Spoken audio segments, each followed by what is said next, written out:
Hello, everybody. I am Jarrett Ross, the Genie Vlogger, and welcome to another Genie Vlogger live stream. Hope everybody's doing well today. For some reason, now that I'm up on screen, it looks way worse than it had in my settings. I wish StreamYard gave me a bigger screen in my settings to see what I actually like, what it looks like, because it isn't. I should just do it like this. Hey, everybody. The Ghost of Christmas Future. All right, so hopefully everybody's doing well today. Got a decent crowd already here. Been busy all day doing different stuff, been in different meetings.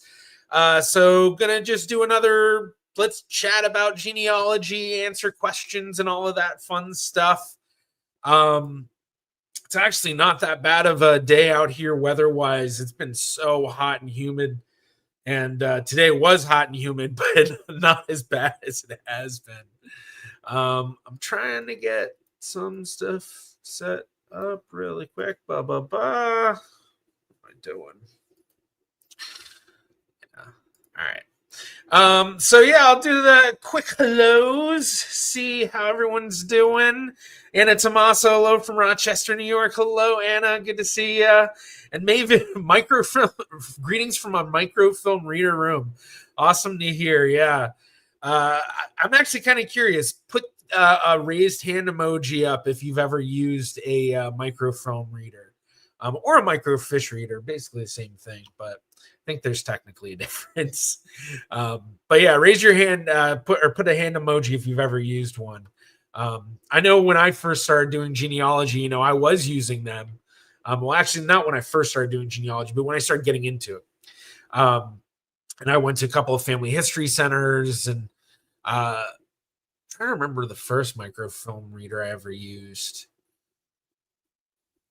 Can't remember. I want to say it was probably one of the microfilm readers at Carnegie Mellon Library, actually, because they had a genealogy area. And I remember I went up there and I was showing the ladies that were running that desk there, my genealogy on the Sephardic side, and they're like, "Oh my gosh, this is amazing! Oh my gosh, this is so cool!" And I was expecting them to be like, "Oh yeah, interesting," and just not care. They enjoyed it, yeah. Julia Joyce, hello from hot and humid England. Hi, Julia. Yeah, I wonder how what the temp is there compared to here, because right now here it is 95. Which is 35 degrees Celsius. So, yeah, it's hot. It's hot. And today, like I said, that's a good day comparatively to the recent days. Carmigel, hello from Nebraska. As per usual at work, possibility of a storm on the way. Well, hopefully the storm's nothing too bad for you. But hello. And we've got Charlie, evening, our wonderful mod admin. Andrea, hello from Boston. And Valdemies. I don't know if I've seen Valdemies in a while. Hey, good to see you. And then let's see. Grayasu Hooper. Hello from south of Dallas. Hello. Did I say that right? Gary Sue. Is it Gary Isu? Like Gary and Sue Hooper? Or sorry, I don't know. Probably did. Saying all sorts of weird stuff. Anyway, Blake is here. Hello from Wales. Hello, Blake is here. Good to see you. And we've got our Portuguese contingency. Hola, Gazillion. I've actually, funny enough, I've been doing a lot of different events lately in Raleigh. And I've been meeting a lot of people from Brazil, and it's very interesting. I wonder if there's a lot of Brazilians coming to the area, because it was a ton of them. It's been interesting. Karma, I had some videos going about DNA stories, British ones, so much better as they treat sensitive topics better. Yeah, I will say one of the things that really annoys me with some of the American versions of shows is that they are not... They aren't as sensitive about stuff. The biggest one I always point to is Long Lost Family, the UK version. When they find out that the person that they're looking for has died, they always tell the person off screen. On the US version, they always tell the person on screen. And so they sit them down and they're like, "We just wanted to tell you, we found your mom, but she's dead. How does that make you feel?" It's just like I could just see the producers in the background like, cry, bitch, cry. Just like, oh my God, chill out. And even on the UK version, I think on Long Lost Family, they'll even say, due to, for out of respect for the family, we told them off screen. The American version is like, no, we're telling them on screen and we're squeezing that emotion out of them. And actually, there was one I remember that was really bad because, like, the way the person was responding, the host kept being like, "So how does that make you feel? Does that make you feel sad? Does that make you want to cry?" Like they were really like, it was really bad. Adam Buros, hello, G vlogger from Swindon, UK. Hello, Adam, good to see you. En Nick, goedenavond, ben al Groningen. Alles goed? Ja, alles goed met mij. Ik ook voor jou. Wait, ik hoop voor jou ook. Yeah, I don't know if I said that right. I don't know. Catherine, good evening, all from sunny UK. Hello, cousin. Hope you're doing well. And then, all right, we've got a bunch of the hands in the air. So tons of people. Oh, Charlie with the thumbs down, not using the microfilm. But we got a bunch of people raising their hands. So yeah, couple of different. Yeah, I used it once for a blocked family on Family Search. It was blocked because it contained more recent records.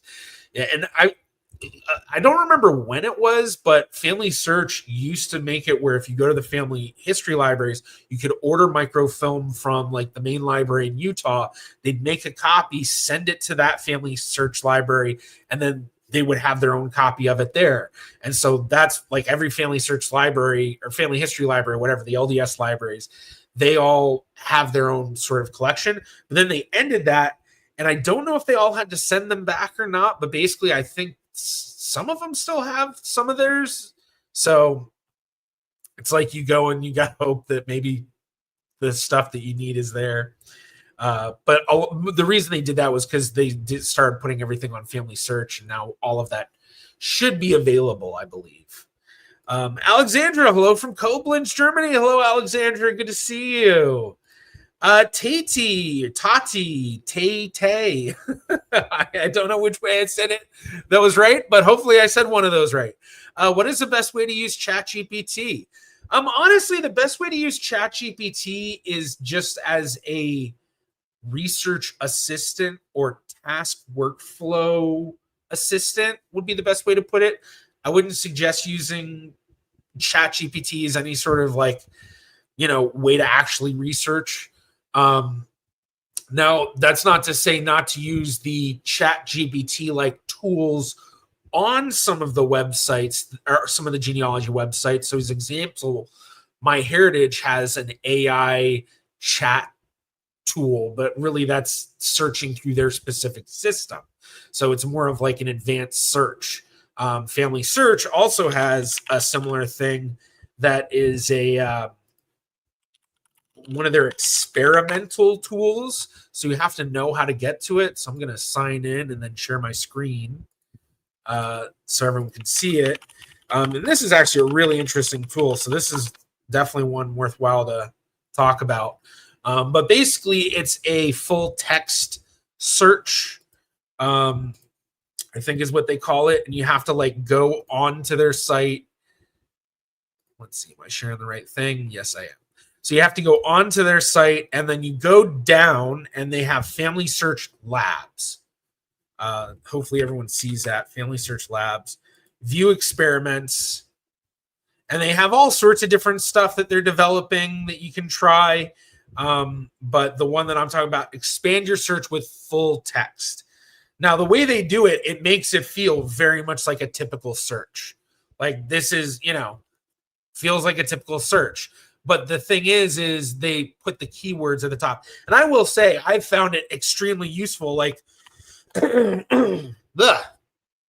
me. One of the things that I used it for was finding out about my Ekoff family in New Jersey, which I've known a good bit about them. But one of the things that I discovered on my genealogical journey after starting my YouTube channel, you can actually go back and watch the videos of me doing, going through the records and stuff, was I found out that my second great grandfather Actually, I'm going to try to do something real quick. Allow me to do that. Okay, cool. So my second great grandfather, Marcus Ecoff, had a brother that I never really knew about. I had found records of an Israel Ecoff in New Jersey. All right, now I'm going to try to put this so it's going to be on screen. All right, so here's the family tree. So this is my great grandfather, Jacob, my great grandmother, Mary, and then my second great grandfather, Marcus, and then he had this brother, Israel. And I learned about Israel. Let's zoom in here. I learned about Israel maybe 2018 or so. Before that, I had heard about Israel and seen records of an Israel Ecoff, but I was never sure if it was actually somebody else, if it was actually Marcus's brother, or if it might be Marcus's son, Israel Raphael Zelig Ecoff. But eventually I was able to figure out that, yes, it was actually it was a brother to Marcus. There were records and everything. And then eventually one of the descendants of Israel even DNA tested. And then it was like, boom, we know it for sure. DNA proves it. And the records eventually prove it. But this family, my family, was part of the Alliance Colony, which was a Jewish agricultural community in southern New Jersey that was started in 1882. And in 1885, Israel came over because he had originally been in Russia and stayed back in Russia, but then came over later. So Marcus came over with his parents, so also Israel's parents, who these, if you look them up, if you just Google Jacob Ecoff and Rebecca Ecoff, you'll find them in the list of the original founders of the Alliance Colony. But Israel moved to a community nearby, and I didn't know a whole bunch about his experience while he was in New Jersey because he eventually made his way to Boston by, I think it was 1905 or 1910. So when I did this search, all of a sudden I found why he ended up moving there, because he had a rough life in New Jersey. And this was how I found most of it. And basically what happened, I don't know if this is, I want to say the event that I'm thinking of is 1895, but this might be it. Basically, so he moves 1885, and I think it's 1889, he gets, his house catches on fire and he loses everything. So he hires this guy to build a house for him. The guy builds the house. Yeah, this is the case. The guy builds the house for him, and then when he goes to the house is terrible. He gets inspectors to inspect the house, and the inspectors are like, this is a badly built house. And after I found these, I ended up looking in newspapers and was able to find it in newspapers. A big part of it because I didn't realize that they spelled, I always try various ways of spelling the names, but when I noticed that they kept using E-K-O-F-F, which I had found this because there was one spelling with the C, but when I saw E-K-O-F-F, I was like, okay, well, let me do a lot more in-depth searching for that type of name. And I did that on newspapers, and especially in the 1890s, and then I found the articles about that, but it was thanks to doing this search. So here's the newspaper article, and so you can see here, George Donahue, president of the Merchants and Mechanics Building and Loan Association, was the next witness called. He said that Ecoff bought $800 from the association, and he with the committee from the association visited the property in dispute at Rosenhain, which was the town in New Jersey. The house was very poorly built, and the committee would not loan any money on the property. The floor was 6 inches out of level. Likewise, the ceilings were crooked, and the hardware was very poor. Chaz F. Dare, secretary of the association, testified as to the purchase of Ecoff of the loan. So it was just like a terribly built house. But even though they had all these witnesses saying it was a terribly built house, they ruled in favor of the builder and said that Ecoff had to pay him the money. And then, I found, I think it's going to be 1891. After he's ruled against, they start making these, I think this is it, announcements in the newspaper basically saying, oh, well, here's one of them, but it's cut off. Let's see if we can find another. Basically saying, we're auctioning off this guy's stuff. So yeah, sheriff sale. Sheriff sale. And so 1891, they do this to him. 1895, he's still living in New Jersey. 1900, he's in Philadelphia. And then it's, I believe, 1905 or so is, maybe it's 1907. I have the first record of him in Boston. So very interesting story, all about the brother of my second great grandfather, which I think that would make him my third great uncle. I think that's right, my third great uncle. Or if you do great grand, it'd be my second great grand uncle. Not to confuse everybody, but for those who don't know, there's an argument in the genealogy community of, do you call uncles and aunts by, first you have your great uncle and great aunt, which would be the brothers and sisters of your grandparents, or are they your granduncles and grandaunts? And then the next one, your second great grandparents' siblings, or your great grandparents' siblings, would then be your great granduncles. So it like follows that, you have your grandparents and then your granduncles and grandaunts as the same generation. Then the great granduncles and great grandaunts is the same generation of your great grandparents, which that makes a lot of sense. But what most people use that I've found is they use just great uncle, great aunt, and great uncle. They don't use the grand system for aunts and uncles. So, okay. I totally did not answer that question. I just was looking at the chat and I was like, wait a second. I didn't answer any of what you're saying. You said, I'm going to try to make this larger. There we go. Okay. But basically, yeah. So ChatGPT, they have this full text search, which it's basically just a regular search, but they have the keywords part, which is really important. And they allow you to use the quotation marks, which means search exactly for this name. They allow you to use the specific words or phrase with the plus symbol. So specifically, you find this word.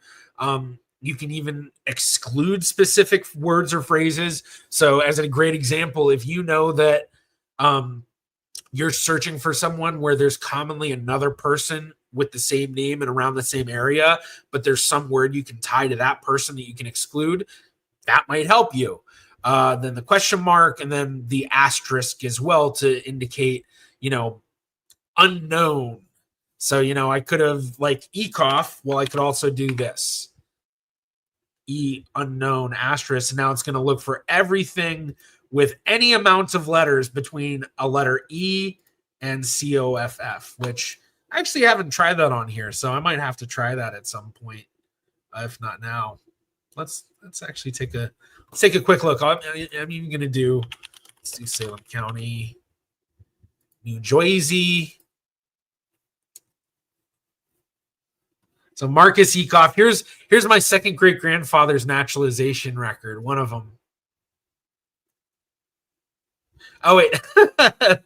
So one of the things I love about Salem County, New Jersey court record, a lot of the records that are digitized, they're not searchable necessarily, except now through this, but they're indexed really well. So, Marcus in the E's, then we've got the D's.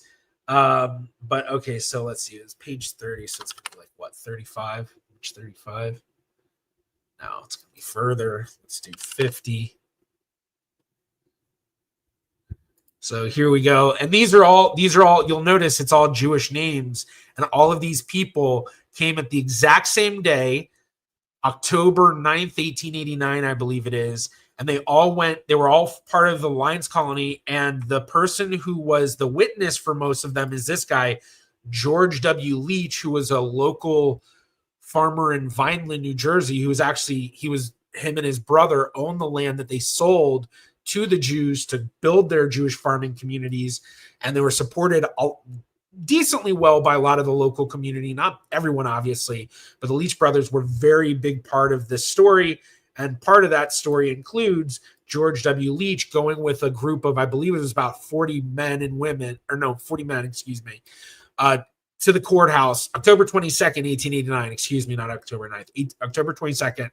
And he was the witness George W. Leach, a citizen of the United States, being duly sworn according to law, says that he is well acquainted with the above-named petitioner and that to his knowledge and belief, he has resided within the limits and under the jurisdiction of the United States for 5 years last past and for 1 year last past within the state of New Jersey and has not at any time during the said 5 years been out of the territory of the United States, that during the same period he has behaved himself as a man of good moral character, attached to the principles of the Constitution of the United States, and well disposed to the good order and happiness of the same, sworn and described in the open court, George W. Leach. And then my second great grandfather, Marcus Ecoff, here he is, but he wasn't the only one to go and do this in my family. His father, Jacob Ecoff, also went and is somewhere in these somewhere in this list. We're going to find him.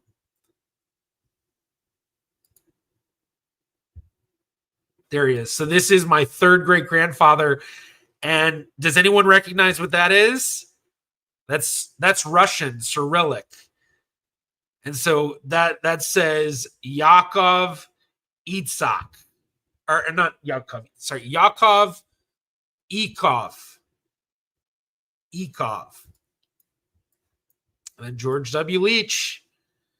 And then here he signs it again. I believe it says Yaakov Ecoff. Maybe it's Yankel. I can't remember. I'm pretty sure it's Yakov, though.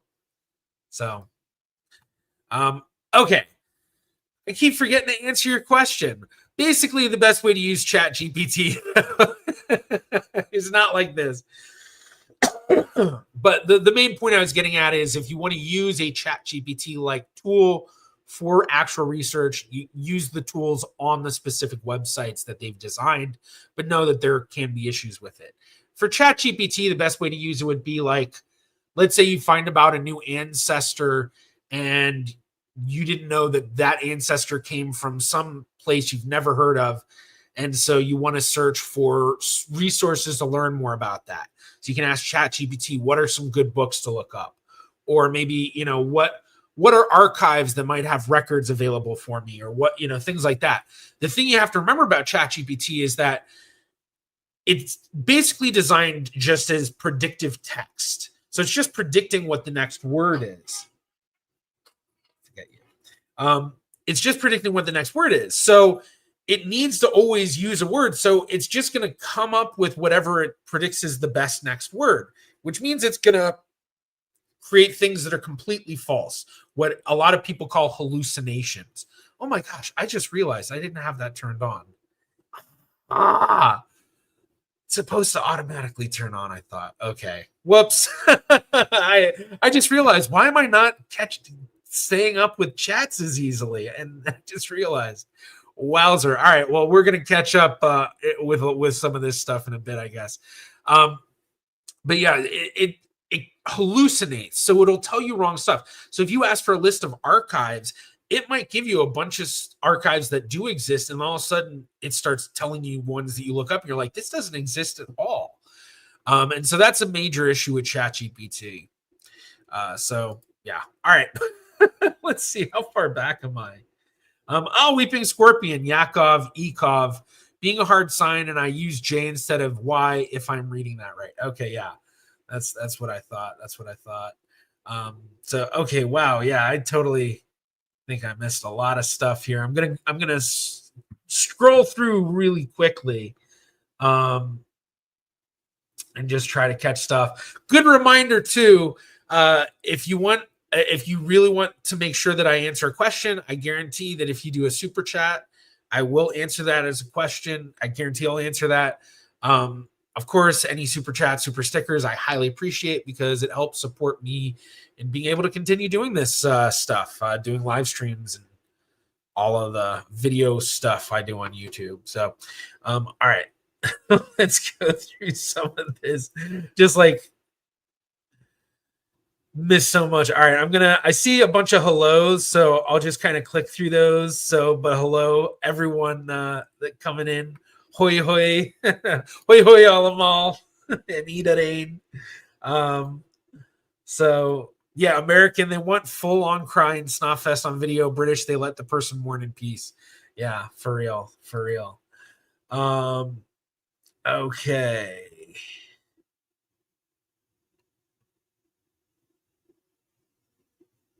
Oh yeah, I've seen some people using ChatGPT to decipher what manuscripts. The first time I used, the bugger just made up. I could read part of the text, so I could see ChatGPT was not being honest. Yeah, I would not suggest people use ChatGPT for that. If people want to do manuscript reading, large language models do have an OCR component to it, or an optical character recognition. And ChatGPT is a large language model. But for actual reading script and handwritten text more than anything, your best bet is a actual optical character recognition software, and the best one in the game, in my opinion, is Transcribus or Transcribus. I actually asked the people that own the company what's the best way to pronounce it, and they said either one. It's free to try. They give you credits, 50 credits every month.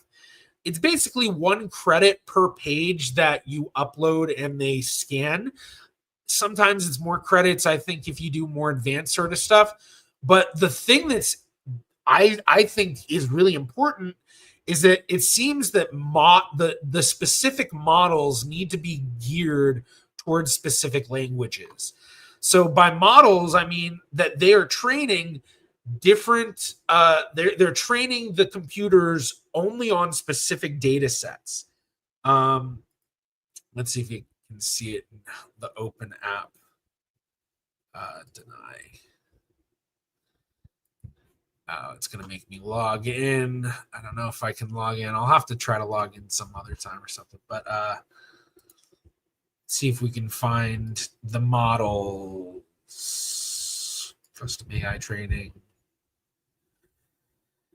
So basically, there's all sorts of models. So like the Duchess one, it doesn't show you the the languages, but it will tell you like when you get the full. Okay, languages. Sorry, I didn't even realize. Okay, so DUT. I assume that's Dutch and not Deutsch, as in German. But yeah, so 11,693,499 is part of the training set size for that one. So that means that that's how many pages of training data they have, which means that people went in, they put up a document like this and went letter by letter with the model to show this letter is this letter is this letter is this, that makes this whole word. And they train that data. So there's that 11,693,499 pages that people have gone through and done that for. And now they have this accuracy of 4.3%. And then you can even see it set for century 17th to 19th. So the big thing that I found is that, that's what you want to do, is find models that work towards a specific language set. Because I think having too many languages in something you're searching means that there's too many characters, and characters can be can look the same but mean different things in different languages. Cyrillic is a great example. A C in Cyrillic is not the same as a C in English, or at least what I mean is like the letter C as we would know it in English. Like if you saw that and you were reading Cyrillic, that's syllaborate, that's not, same with B. Actually, that'd be Slav. Well, I guess that wouldn't be it. That'd be like Slavoyate or something, I mean, but that's kind of the thing, is that if you have it honed on specific stuff, then it's going to work better. So if people want to use AI for that sort of deciphering the optical character recognition aspect, I think Transcribus, an actual optical character recognition software, is better than large language models. Yeah. Okay. But it can still be wrong, obviously. But Transcribus, one of the great things is it's designed for you to be able to go in, edit, and you can even help give more data to models that are especially of interest to you, or if you are especially knowledgeable about developing models with AI, you can, like it's showing, create custom AI models for handwriting and text recognition. Excuse me. All right. So what's with all the crowns in the chat? Oh, yeah. So for those who don't realize, and actually I didn't, I need to go in and get my full live stream set up. I didn't realize I hadn't done that. But YouTube has started a new thing called Top Fans. And basically what Top Fans does is that it ranks all of you based on your interaction in the stream. So the people who interact more will have more points, and then it gives them a crown. So right now I'm looking at the top 3, and I have Julia Joyce is number 1, Maven is number 2, and then Neek is number 3, except all of you are at 75 XP. And actually, there's 9 of you all at the exact same amount, 75. So I don't know how it's counting everything. Let's see. How do you get on leaderboard? Send live chat messages, send super chats, and super stickers. Okay. So, and I don't know if it's letting me show that on screen or not. Show the leaderboard. But yeah, so more comment in your first, yeah, basically I think so. The more you comment, the more you interact, the more you get. And then of course, if you do super chats or super stickers, that gets you the most points, I think. So plus that gets you points with me of just appreciation of supporting the channel. Yeah, hold on, I'm gonna blow my nose for a second. Un momento, por favor.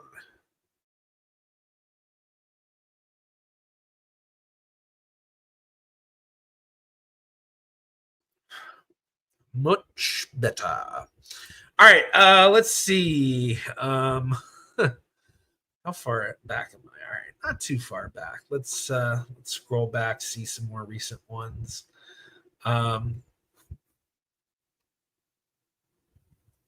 Interesting. Walt Disney's grandfather's parents were 4th cousins once removed.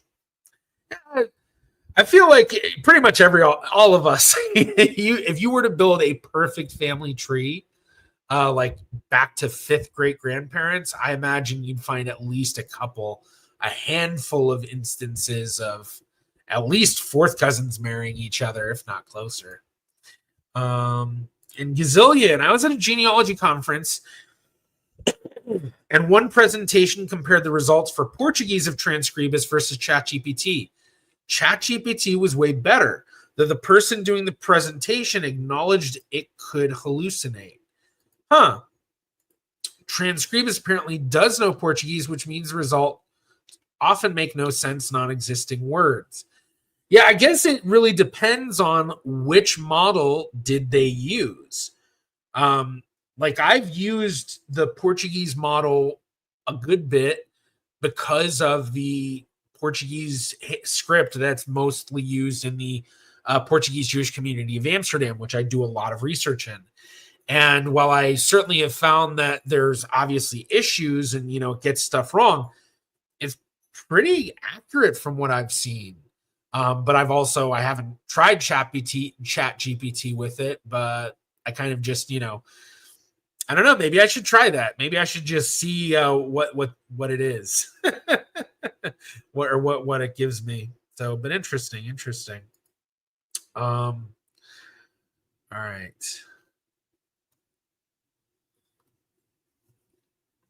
Excuse me. All right. Let's see. Yeah, that's what I'm seeing. 25 per comment. I have a couple sets of ancestors who are cousins. Yeah, for the longest time, actually, we're going to go to my tree. I think I have it pulled up. Yeah, so we have my tree pulled up, and I'm going to try to pull it up so that I don't show off too much. So, okay, let's see. I'm gonna do this off screen just to be careful. Just to be careful. Yeah, I'm glad I was careful. I'm glad I was careful. Okay, so for the longest time,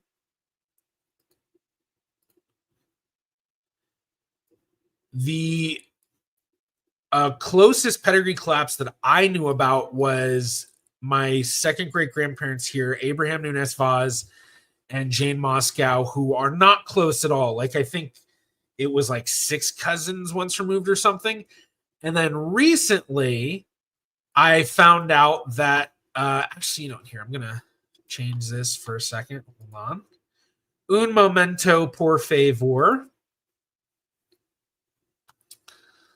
So then I found out, I think I can just show this. Then I found out that after some research that let's see, fan settings, make that 6, that my second great grandfather's parents, who I didn't know his parents for the longest time, when I finally found out who they were, I found out they were first cousins. So this is the most recent form of pedigree collapse of my family, which is my third great grandparents.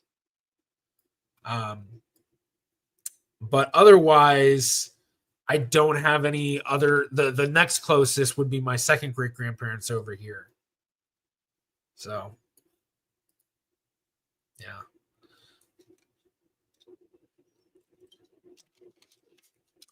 Oh, very interesting. I didn't know that. One advantage of Catholic marriage records is that it discloses a degree of consanguinity up to 4th cousins. That's really cool. Yeah, of course, if they're aware of that. Yeah. Interesting. All right, let's see. I'm kind of curious. I want to see what's the top at. Oh, everyone's still everyone that's in the top is still at 75 XP, but now there's 11 of you. So I'm guessing that it's probably a certain amount of chatting that you have to do. Let's see, learn more at Help Center.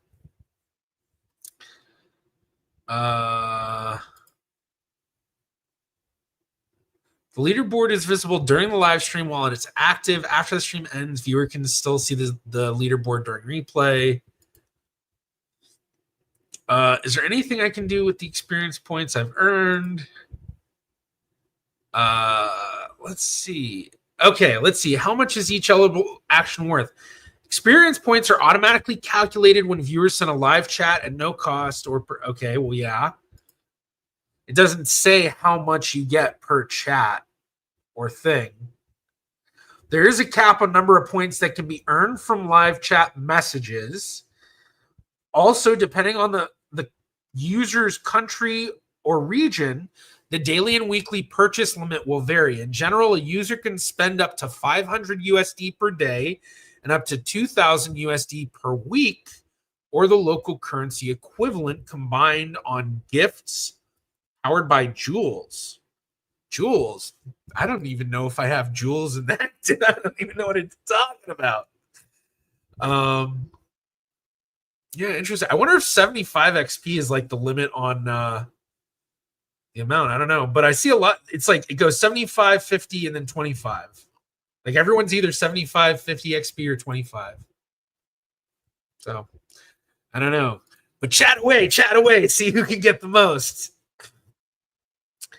Yeah. Oh, lost your crown. Oh, yeah. Is it? Wait, let's see. Is it because you didn't read my comments on my breakthrough? I don't know. Yeah, I think it stays at 75. I wonder if 75 is the limit, but it's weird if it's only giving 25 XP for everybody. Like I would think that I'd see, all sorts of, 17 and 23 and 34, but it's, so I don't know. Kind of lame, but hey, chat away, keep chatting, keep fight for the top spot. Julia's still number 1, and then we have D. Lancaster number 2, and then Weeping Scorpion number 3. Maven in 4th, Neek at 5th, Adam Buros at 6th, Anna Tommaso at 7th, Gary at 8th, Dre at 9th, Karma at 10th, and then Gazillion at 11th, and then John Tyner is our first with the 50 XP. So, yeah, I don't know. Yeah, I guess I would have to send live chats to get more points, but live chats aren't available in my region. Oh, that's a shame. Interesting. I guess they don't count the Faroe Islands for some reason. What? Do you find a lot of limitations being in Faroe Islands? I don't know. That's interesting. Yeah, no kings. And then Blake with some more random people being related. Chris Chan's. All right. That's a tree I probably should never try to do on live stream. Second cousin twice removed was professional baseball player Fuzzy Huft, who was inducted into the Pacific Coast League Hall of Fame in 2007. Interesting. I don't know who Fuzzy Huft or the Pacific Coast League Hall of Fame is. I just know who Chris Chan is, and I barely know about them. Like, I've never seen any of the documentaries or any of the stuff about Chris Chan or any of the Chris Chan videos or anything. I just have seen like some of this stuff around, and then I remember my roommate once was telling me about it. Was like, "Have you heard about this Chris Chan thing?" And I was like, "I don't know." Yo no say, way. Yo no say. Yeah, Julia, big family rift with my husband's family, 2 sets of first cousins married, 1920s England. Oh, interesting. Big family rift. 2 sets. Oh, okay, 2 sets of first cousins. So it wasn't just one pair of first cousins, but it was 2 different pairs of first cousins all marrying. Or yeah, interesting. Interesting. So yeah. All right, let's see. What we had that the experiment. Oh yeah, that's I always forget. It opens it up in a separate window. Gotta exit out of those. So if I Eckenhoff, Elhoff, Marcus Ecoff. That's index to mortgages. Yeah, that's one nice thing. Salem County, Cumberland County, both of them have really nice records. New Jersey. So, all these indexes to mortgages and stuff. Oh, interesting. Let's see. Jacob Eoff.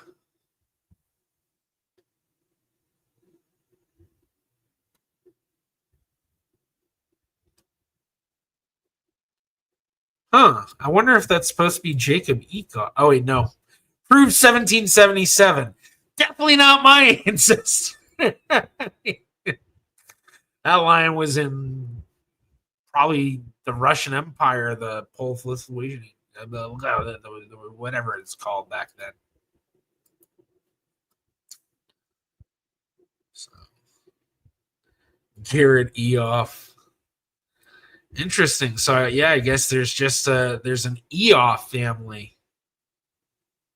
Never found one before. Interesting. Eckloff. All right.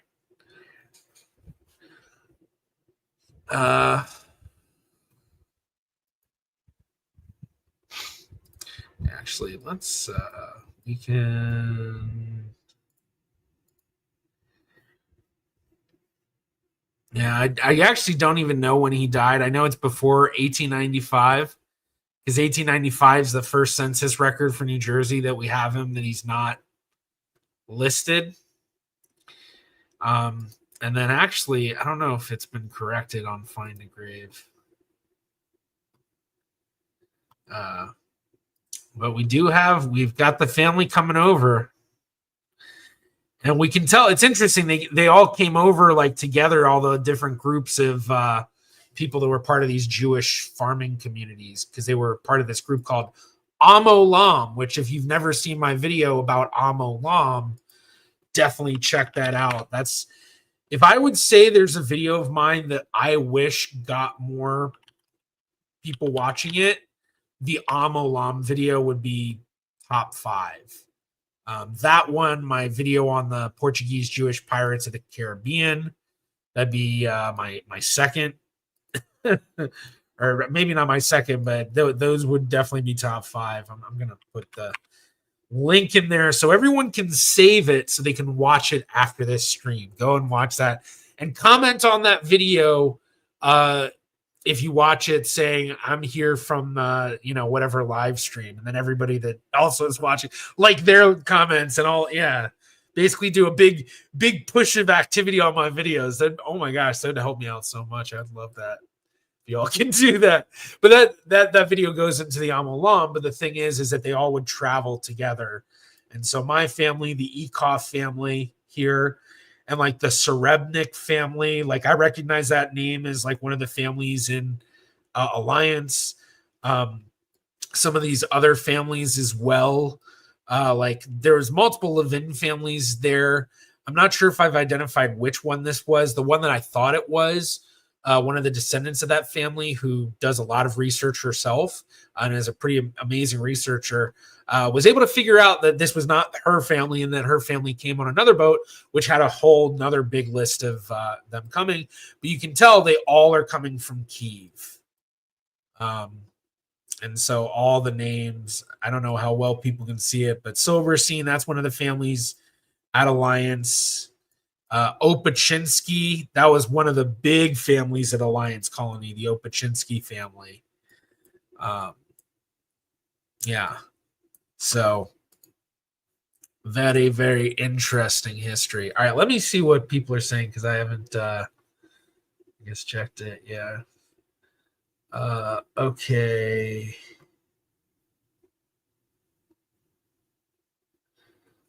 Interesting. Let's read this real quick from Adam. Researching a triangulated 15 centimorgan segment shared by two known second cousins once removed, relatives, and a third match. I don't know why I read it like that. By two known second cousins once removed relatives and a third match with 27 centimorgans.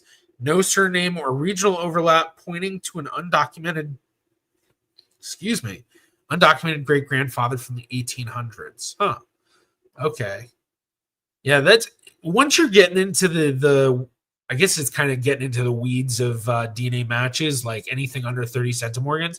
Not that it's not useful, but then you're up against a lot more to try to figure out what's going on, and you have a much higher possibility of things being connections that really aren't actual connections, but possible straight up just false positives, or maybe not misunderstood, or I guess I don't know how to put it necessarily, but the trustworthiness of it is the confidence gets lower. There's a lot harder, but when you have known aunt cousins matching each other, and then even better, if you have known cousins who then have closer cousins within their own family that are also triangulating on those same segments, then that's, you give yourself a stronger case, and basically the more data that you want to work with. But that's very interesting.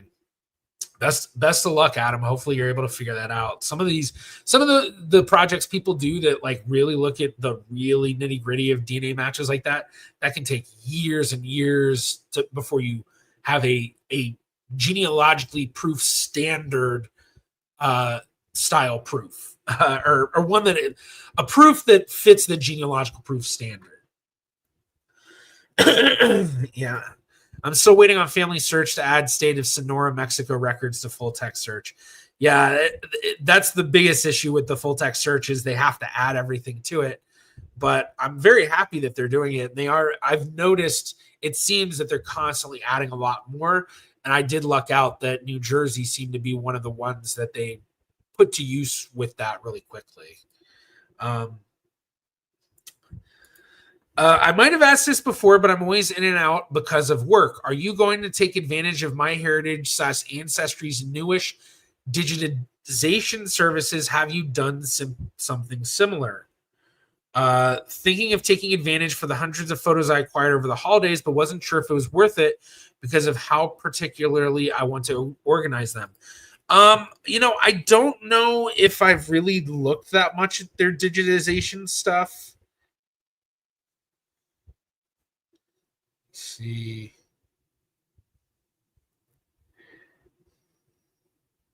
The National Archives and the genealogy company Ancestry teaming up. Oh, this was announced a year ago.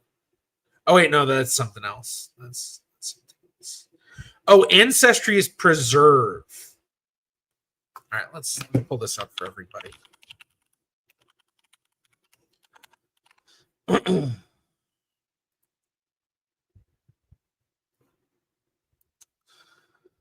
All right, so Ancestry Preserve is a professional digitization service from Ancestry that lets you send keepsakes like photos, documents, and audio recordings for conservation into high-quality digital files.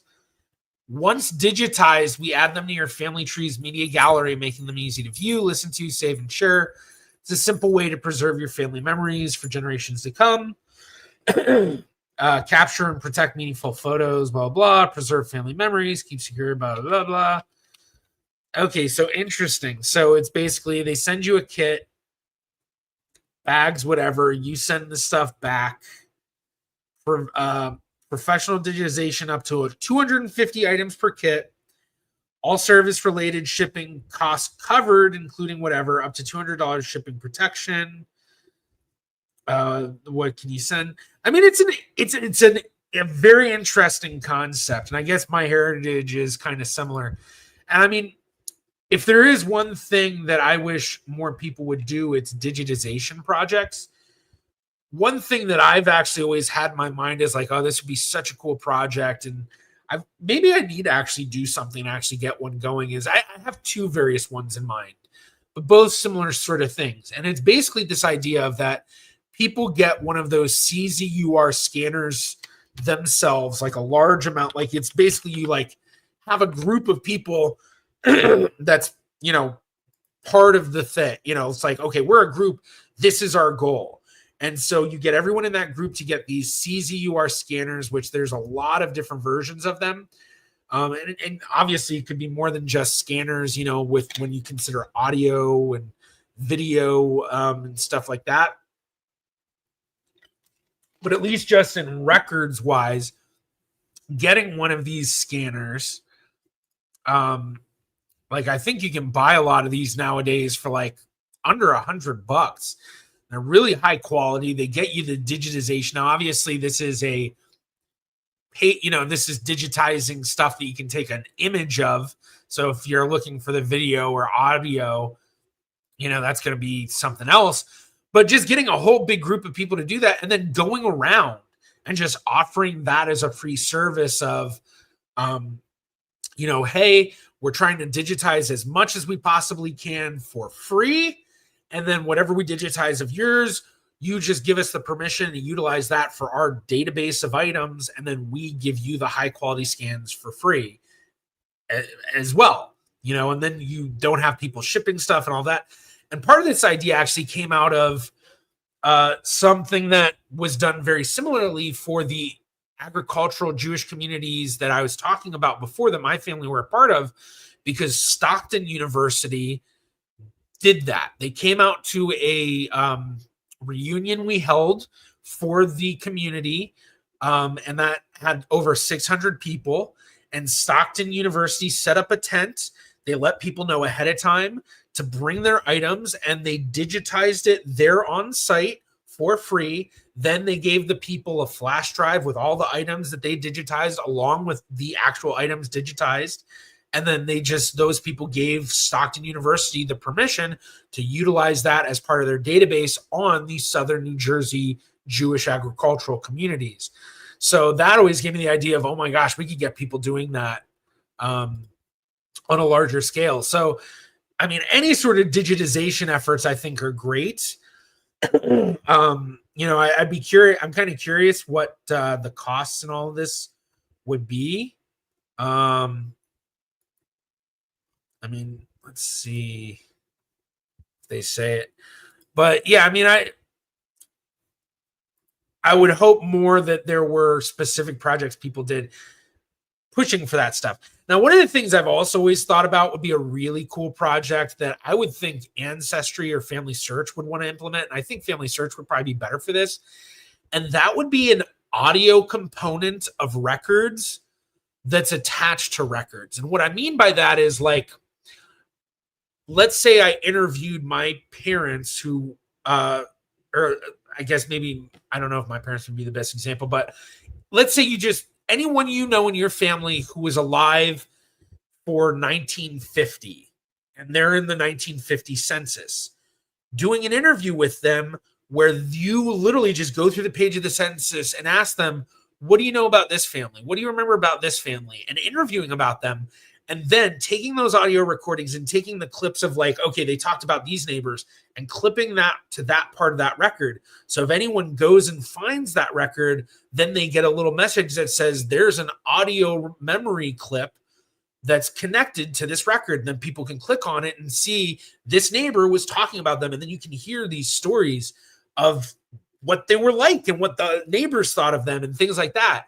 And this is another thing I thought of because of stuff that had been done for the Jewish communities in New Jersey, because back in the 50s or 60s, people, descendants of this community, were already like, we need to preserve this history. And a couple of the people that were part of the descendants group, along with some researchers at university, went to various people and interviewed them about what they remembered of the community. And for the community, there's this list of the founding families. So they went through each family and asked them, what do you remember about this family? What do you remember about this family? And so they went through each family. And so they even got to a point where they talk about my family. And unfortunately, the people they talked to, none of them really remembered much. The only stuff they really remembered was stuff I already kind of knew. And it was just general, like my third great grandmother lived to be 102. Which is a big deal. Someone born in the 1800s, early 1800s, 1820 something, living to be 102.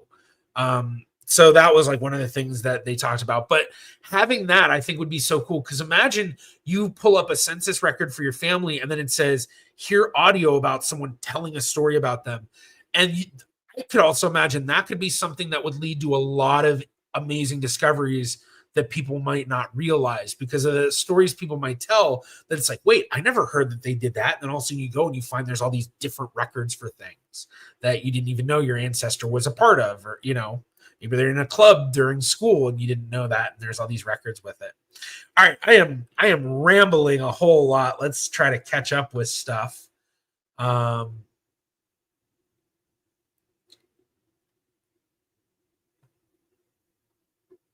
Okay. Weird. Okay, Blake. I'll ignore your message. It's like, what is going on over there? All right, let's see. Oh, hey, Brian and Louise. Hello. Hope you're both doing well. Oh, much more, Matt. I don't think the Ancestry digitization is worth it. What if my photos get lost or damaged in the mail? Yeah, I mean, that is definitely a big issue with it. Risk as well, is that you're going to have to mail it. And especially with a lot of the stuff, I think a lot of people have been hearing about the USPS Postal Service in the States. I've actually had issues with them myself. Obviously, I think everyone in the US has, but yeah, it's a risk. And that's why, like, a digitization project where you're literally like, I mean, maybe not going house to house necessarily, but just having that as a service that, is available. Like, I've even thought about, like, I'm working towards possibly getting a website, and I'm hoping to do this. I think it's called a CRM or whatever, which is like a little bit more than a website. And there's this company I've been talking to. I need to actually get back to them about it. But one of the things when I was talking to the guy, I was like, he was telling me all this stuff I could do with it. And I was like, geez, what if I made my own database? And almost did something like that, like have my own database of just digitizing records from all these various people and stuff that, might want to be part of that. And yeah, that'd be kind of cool. Have that as something on my website, my own database of information. All right, Canadian Spring. I've got a large group of DNA matches, 15 to 20 centimorgans that all trace back to the same family in Australia that trace back to England. I've been trying to figure out how we connect for more than a year now. Yeah, that's going to be really tough, especially because the most useful tool for when you know how a bunch of your matches are family to each other, you use What Are the Odds, Watto, by DNA Painter. But Watto is only useful when you have a good amount of matches that are well above 40 centimorgans. So, all right, that's not going to work. I'm just going to have to pull up an image of Watto. because I'm like logged in. Or can I show something that's not going to be an issue? I can't show something, but what are the odds? Watto, WATO. Google that, but unfortunately, you're not going to find it. You're not going to be able to use it because it requires you to have at least, I think, one that's 40 centimorgans, but it really wants you to have most, if not all of them at over 40 centimorgans. Because once you're at 15 to 20 centimorgans, the possibility of range of relationship is, it's close as a third cousin and as distant as a 10th cousin, or, could be really far out, Rob, my mom has a second cousin DNA match in the US, but I have no idea how they connect. He only connects to me and my mother. Must be the unknown father in my mother's ancestry that's unknown. Interesting. Yeah, well, with second cousin DNA match, I mean, I would assume that's, what is that, over 200 centimorgans, but not by a lot, or maybe it's just under 200 or so. I guess, obviously it'll vary, but I mean, something close like that. Oof. Hopefully you get that figured out. So,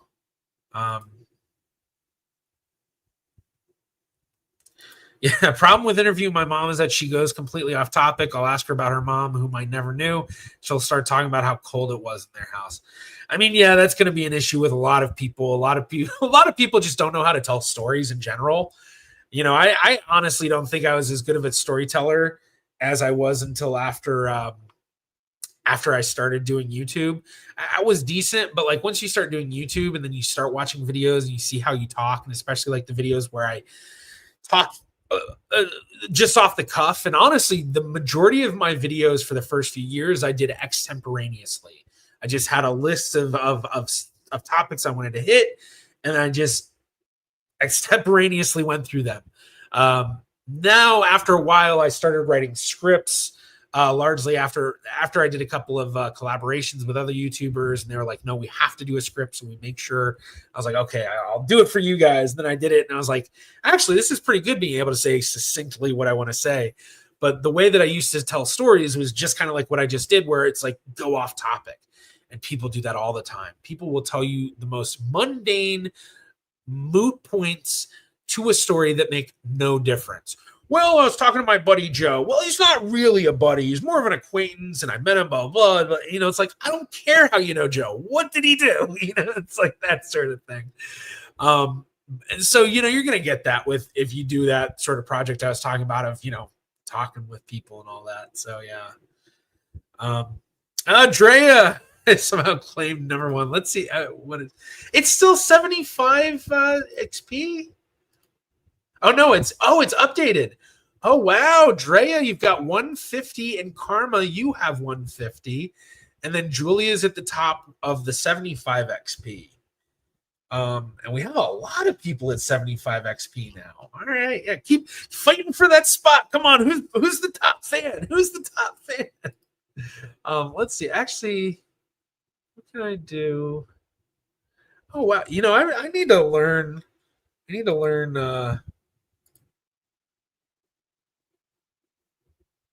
Show your support for Genie Vlogger. What do I do? Oh, that's for me. Okay. I'm looking at just all the different stuff I can do. Participants. Huh. Yeah, I need to learn more about what I can do with the stream stuff. Because I stream through StreamYard. But I don't know how much, if I'll keep doing StreamYard. They made it really expensive. And honestly, I just got OBS software, and I'm going to look into that and see how to use that. So, yeah, interesting. All right. John Tyner, the oldest living woman in Ireland, died recently, aged 108. She lived in the same county as me. So actually, my great-grandmother lived to be 109. And I remember I really wanted her to become a super centenarian, hit 110, but I think she only passed away a couple of months after she turned 109. She was born in 1897, and I remember she passed away in June of 2006 because it was right after my graduation from high school, and I was at Warp Tour in Charlotte when I got the call from I think it was my mom that was, great Graham has passed away, and it was like, oh wow, yeah. So, but yeah, it's crazy. I really do wonder, like, 50 years from now, or I guess if I reach the age of 100, how common will it be for people to reach 100? Because I mean, obviously the age, the life expectancy keeps going up, but I don't know. I don't know if it, like, I feel like I saw a chart at some point where it wasn't going up as crazy as I thought it would. All right, let's jump forward. John, Jarrett, please interview Ann Wojcicki. 23andMe really need to up their game to get more useful for genealogists again, but they could be even better than they used to be. Yeah, I mean, if I could interview Ann Wojcicki, that'd be really cool. I've never thought of trying to reach out to her, but maybe, I mean, that'd be pretty cool. That'd set me apart for sure. Not sure if I could get her. But yeah, I mean, that's one of the biggest things I've said about 23andMe and why I think they haven't done as well as they could have is because they haven't done as much for the genealogy community. But at the same time, it does make sense because their whole thing is about the medical stuff. And like, if I remember correctly, that was the whole goal that she had along with the other founder when they started it, of like aiming for the medical side. And if they really want to become viable, I think they do need to start treating genealogy community better. And they've been rolling out more stuff. It's just they've been rolling out stuff that really doesn't make that much of a difference. It makes a difference to non-genealogy enthusiasts in making stuff easier. So like the new records they have available on 23andMe, it's records that you've probably already found if you've done any sort of genealogy for 10 minutes. It's like census records and birth records and stuff that's just already available and easy. But I think on top of all of that, just the fact that everything they've had happen over the past few years, so many people have left the database. I mean, every time I log into 23andMe, I notice people leaving. Some cousins that I've like even had talked to and was like, I don't have an issue with it. I would not recommend taking your DNA down from there. I'm perfectly comfortable with the risks as they are with it. But even those cousins I've talked to ended up deciding, not for me. And it's not for everybody, not everyone's going to be comfortable. So it is what it is. But 23andMe, I mean, I know I saw an article, it was like 1.9 million, and that was a while ago. That was at least a month ago, I want to say. So it could be well over 2.5 million people that have left the database, if not 3 million. That's huge. Their database was, what was it, 12 months? What was it? Maybe, I can't remember. I should look it up maybe. But I mean, I'll try to reach out to Ann Wojcicki. Yeah. Oh, one thing I should mention here. I do want to remind everyone because I don't know, whatever. I don't have many sponsors, so we'll say this live stream is sponsored by me, in that I do consultations and I'm taking projects again. So if you want to set up a genealogy consultation, you want a one-on-one with me to go through something for a half hour, an hour, whatever, send me an email, genevlogger@gmail.com, and I'll send you a list of available appointments. We can get that set up. Or if you would like me to take on a project, let me know a little bit about what you're looking for. I'm going to be a little bit picky about which projects I might take on, just because projects take a lot more. But I do have all that stuff available. So if you are interested in that, definitely reach out to me. So, all right, let's see. Question: how do you feel about Ancestry's expensive new subscription club 1890? I've seen a good amount of stuff about it. I haven't dove super deep into it. I think it's you have to be invited, and I'm pretty sure I was actually invited. I need to look at it again. Yeah. The ultimate genealogy experience awaits. Club 1890 is an invitation-only offer for our most passionate Ancestry users, curated by Krista Cowan, who, funny enough, I was actually in a meeting with earlier today Actually, I had to leave that meeting early to stream.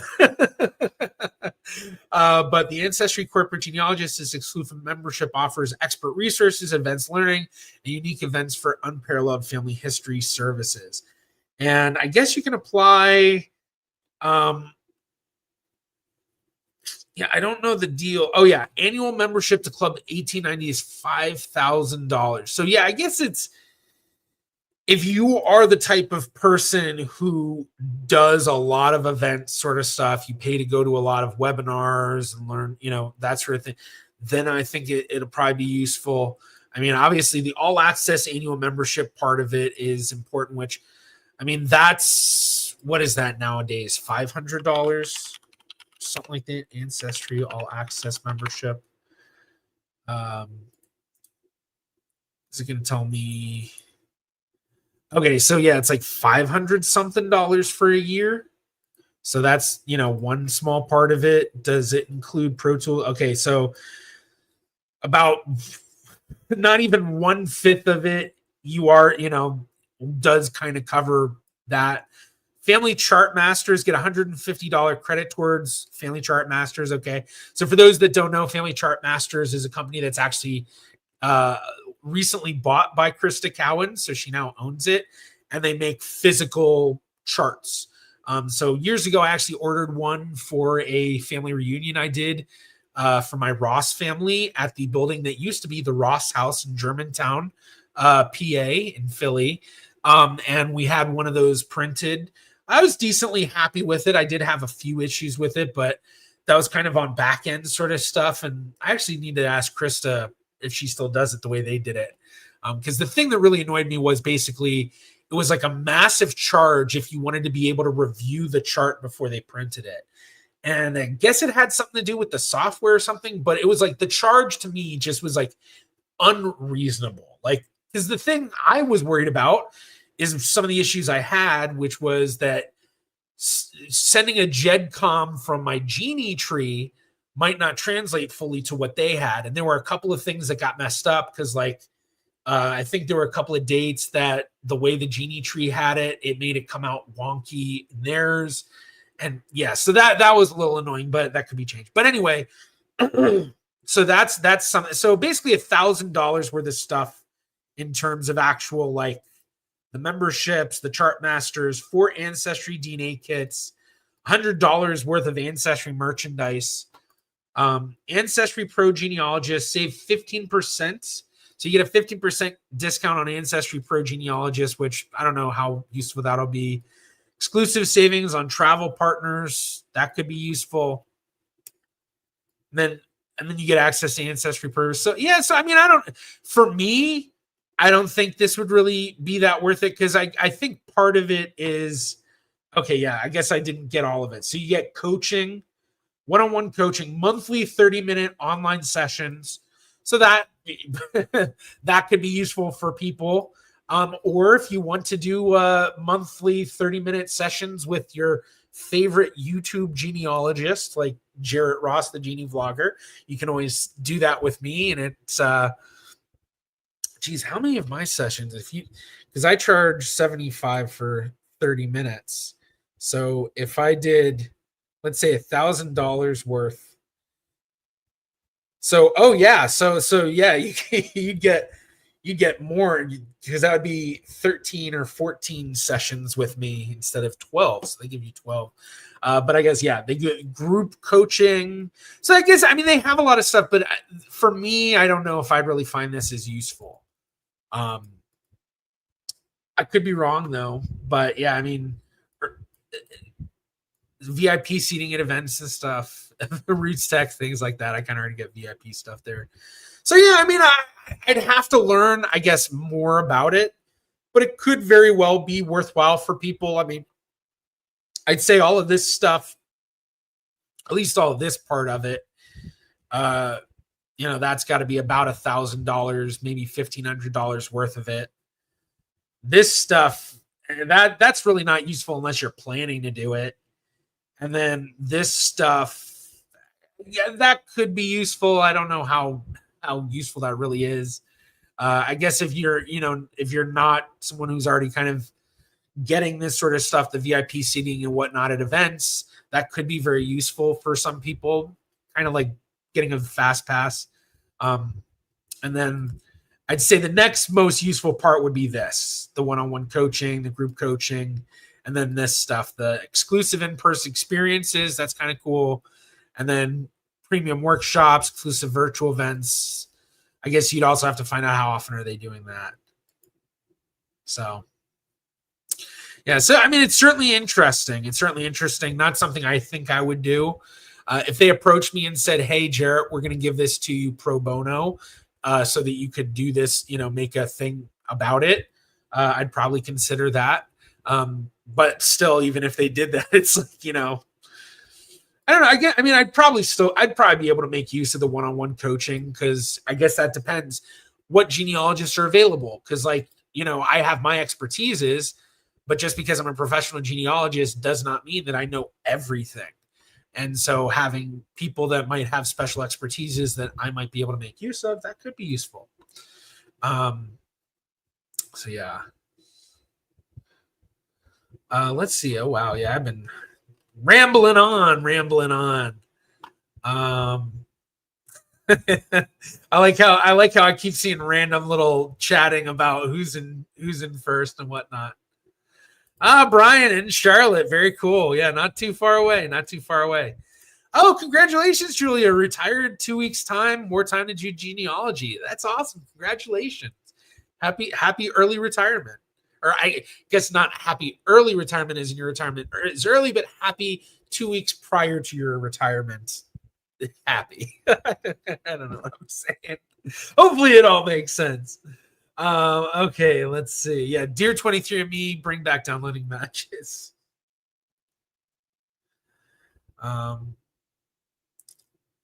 Yeah. Let's take a look.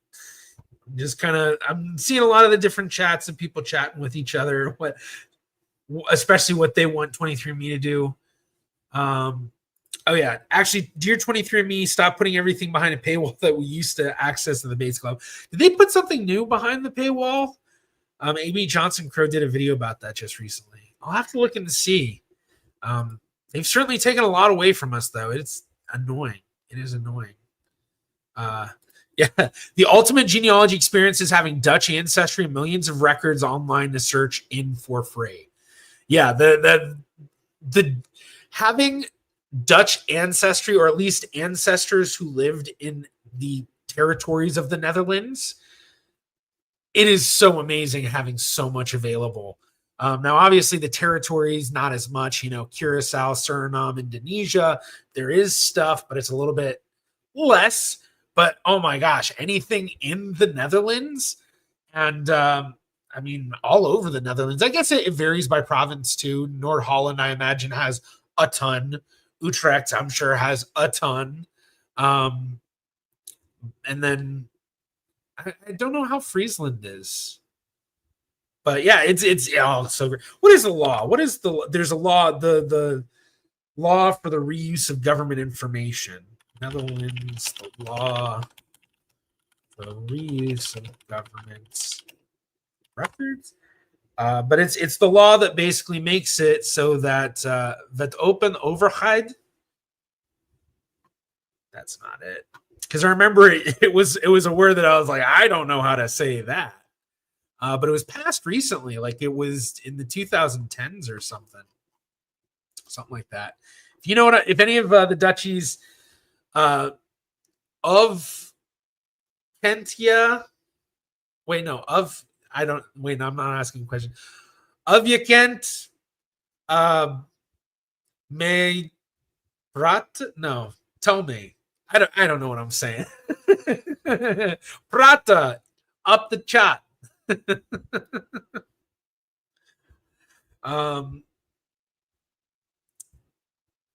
Friesland is great. Okay, yeah. Canadian Spring. Wait, the membership contains a discount to a company that Chris account owns. That's sus. I mean, I knew she was a show, but seriously. Well, it's not a discount. They're giving you $150 credit. So if you get something that's $100, you're not going to pay anything for it. Granted, knowing how much a lot of those charts cost, it's probably not gonna $150 probably not gonna cover the whole thing. But yeah, I mean, I'm sure. I mean, it makes sense in a way. A lot of these companies do stuff like this all the time, where they make deals with other companies or sometimes buy other companies and then have it where you can get special discounts because you're with one company or not the other. So, yeah. So I feel like the it's not uncommon in the industry. But I mean, I will say this is, Family Chart Masters is a company, it's owned by Krista. It's not owned by Ancestry. It's not owned by BlackRock or anything like that. It's specifically owned by Krista. So it's her project. So I'm sure, if I owned it, I would sure as hell be contacting the big companies being like, hey, you want to work out a deal where you do this thing? So, yeah.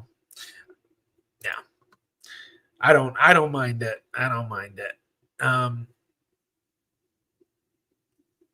Yeah, it's expensive. $5,000 that's a pretty penny. And I don't know how much they charge now for genealogy project or for their pro genealogists, but I'm pretty sure if I remember correctly, they have a minimum requirement of 20 hours for their projects. And they used to charge, I think it was in 2017, they used to charge $125 an hour, which now that's kind of the common hourly charge for a lot of genealogists that are kind of, I'd say at my level. I mean, $125 is how much I charge. I know I've seen a lot of genealogists who are charging $150. And then if you talk to any of the New Yorker genealogists, some of them are like $200, $300, $400 an hour, especially some of the ones that are more like niche archives in New York. Those, they get expensive. There are some genealogists, that charge less. It all varies depending on, what's the expertise you need. Do you need someone in a specific location? You need specific stuff in New York. It's very expensive to be in New York. It's very expensive to be around New York. It's very expensive just to go to any archive in New York. If you're, not in walking distance, costs money. So you can expect higher costs, but I imagine with Ancestry, I gotta imagine they're probably $200 an hour. But I don't know for sure. I don't know. Actually, I wonder if I can find that. Let me see. Pro genealogists hourly rates. Because if everyone remembers, we had Kyle Betty, or Beatty. I can't remember which way it was. He told me how to pronounce it because the first time I pronounced it, he was like, "No, you got it wrong." That's just APG's thing. Ancestry pro genealogists hourly rates. Pricing may start as low as $3,700. So that's the Ancestry pro genealogists. Let's see if they say. Yeah, I don't know if they tell you an hourly rate. Okay, so $500 for a consultation. My guess is $500 would be an hour of time. I don't know for sure.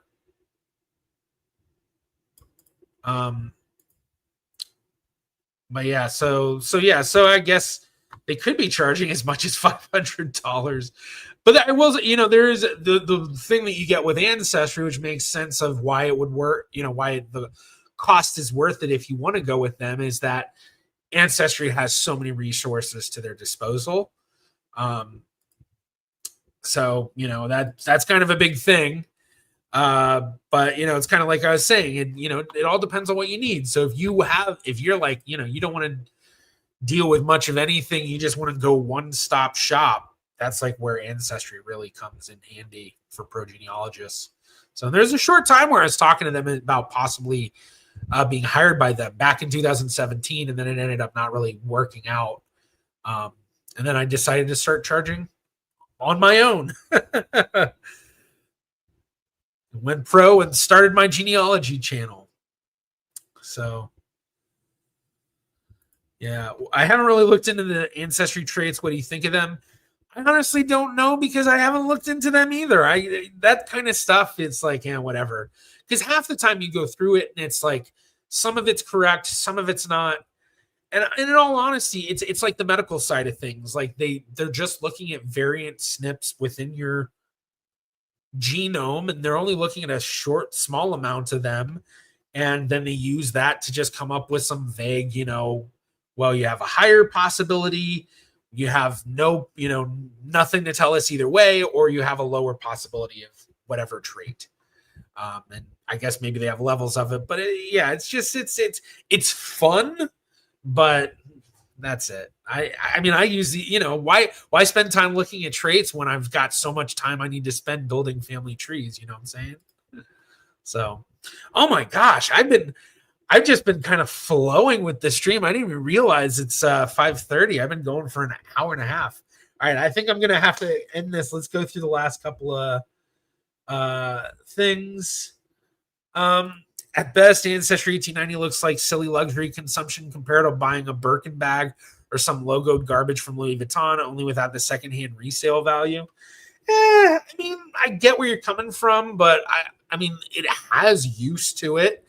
And, that's why I was kind of, adding up all the different stuff, because it's like, if you are someone who you don't have the time or you don't have the knowledge or whatever to do the research yourself, and you don't want to do a lot, or maybe you want to do a little bit here and there, but you really don't want to do the majority of it, then that might lean towards, well, actually, I guess I don't know. Ancestry 1890 is hard because I feel like people that would want to pay for Ancestry 1890 for all the classes and things like that aren't the type of people that want to hire a genealogist, or wouldn't want to hire Ancestry as a genealogy company. They'd want to hire specific genealogists, which maybe the genealogist they want works for Ancestry, but I think there is more use to it.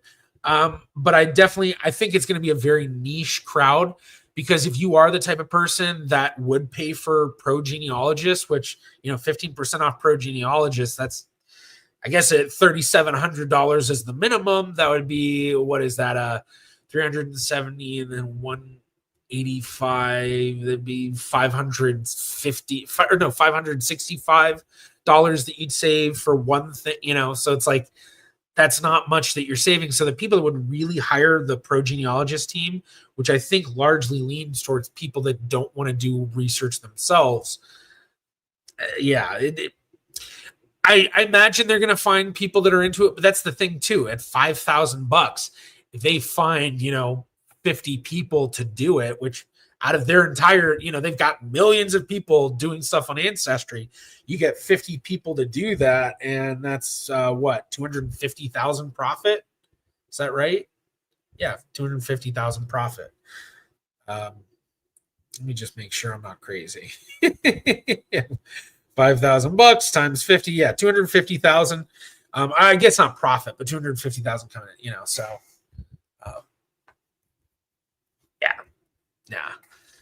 it could be worth it for them, and I in all honesty, it's not that much that they've got to do for it, what they're already doing. And congrats, Drea, getting your first paid genealogy project soon. Awesome. Congrats. Yeah. I think it's silly. Some didn't apply to me at all. All right. Yeah. I guess I need to head out. I'm chatting again. I actually have stuff to do too. Good night, everyone. It's been fun. Good night. Appreciate it. I saw Jews be good at recording genealogy. Like, I got Jewish family. I know the name of my great-great-grandpa. Yeah, it's hit or miss. Some Jewish families are really good. Others not. Not the other side of my family. Yeah. But, all right. Well, thank you, everybody, for joining today. I really appreciate it. Hopefully you had a fun time. Like I said before, I wonder, do I still have it? Yes. Go watch the video I'm posting in chat. Go comment on it and say, I came here from the live stream. And then everybody that sees those comments, like those comments, make the comment yourself too. And then make sure you watch the whole video. I think it's a great video. It's really interesting too. I hope you all have a wonderful weekend. I will see you next week. I'm Jarrett Ross, the Genie Vlogger. I'm out. Bye. Oh, there we go.